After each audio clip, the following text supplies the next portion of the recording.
Akkam jirtan nageenyi sanbadhaadha daawwattoota JMN. Oduu teentaayiroo tabii keessatiif biyya laasanii qabanne dhumne jira. Akkuma oduu teennaa nooliin tura. Oduu waliin ana dijaatanii uqqaati.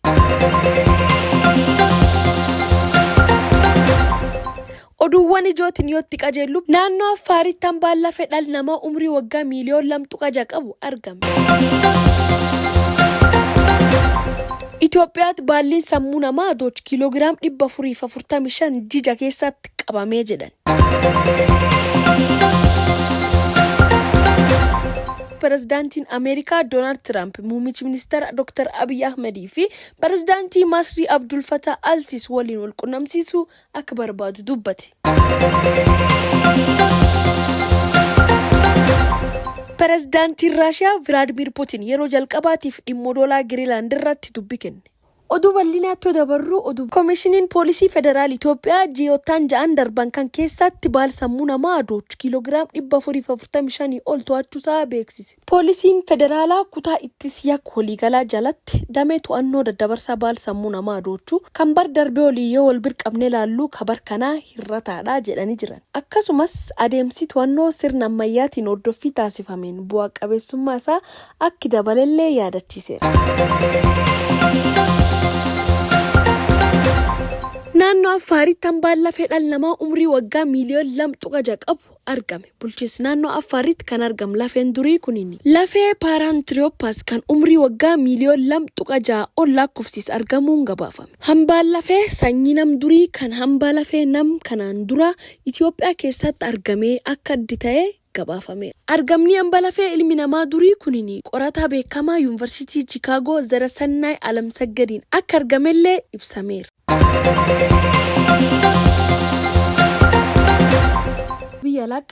Pirezidaantiin Ameerikaa Doonaald Tiraamp muummichi ministeera Itoophiyaa Dr. Abiy Ahmedii fi pirezidaantii Masrii Abdul Fattah al-Sisi waliin wal qunnamsiisuu akka fedhu dubbatee jira. Tiraamp mootummoota lamaan wal qunnamsiisuu waan inni barbaadeef waliigaltee dhabuu sabab hidhaa haaromsa guddicha Itoophiyaa fi Masrii gidduu jiru kana wal qunnamtii isaanii karaa dansaan walitti furuu hin danda'anii jedhee jira. Abbi Tiraamp dubbii kan ka dubbate foramii dheengadda addunyaa Switzerland favorite gaggeeffamaa jiru irratti pirezidaantii Masriin waliin wal arganiitii jedhan.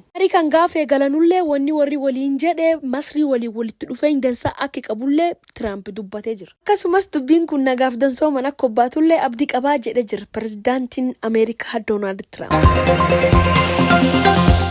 Abbaan fedhoo Giriilaand fudhate dhimmi kenna miti waan $1 biliyoon tokkooti. Abbi Putinitti akkas jedhe. Pirezidaantiin Raashiyaa Vladimir Putin yeroo jalqabaaf dhimma doolaa Giriilaand irratti dubbii dubbate. Yookaan doolaa harkofirraa galaafachuuf dubbiin Tiraamp uumuu jiru soda nageenyaaf akka ta'e ibsee ture. Kan keessaa immoo maqaa Raashiyaatiif Chaayinaallee kaasaa ture. Kan irraan kaka'e dubbiin Raashiyaatiif Chaayinaa akka malee eegamaa ture. Putin karaa maree nageenyi Raashiyaa magaalaa Mooskootti argamu Amajjii 21 barkum 2026 gaggeeffame irratti yeroo jalqabaatiif doolaa maddi wal dhabdee taate kan irratti dubbii kennee jira. Dhimmi Giriilaand Raashiyaa akka ilaallan ibsuun yoo barbaadan USAF Deenmaark waliin mari'atanii dhimmi furachuu qabanidha jedhee jira Putin.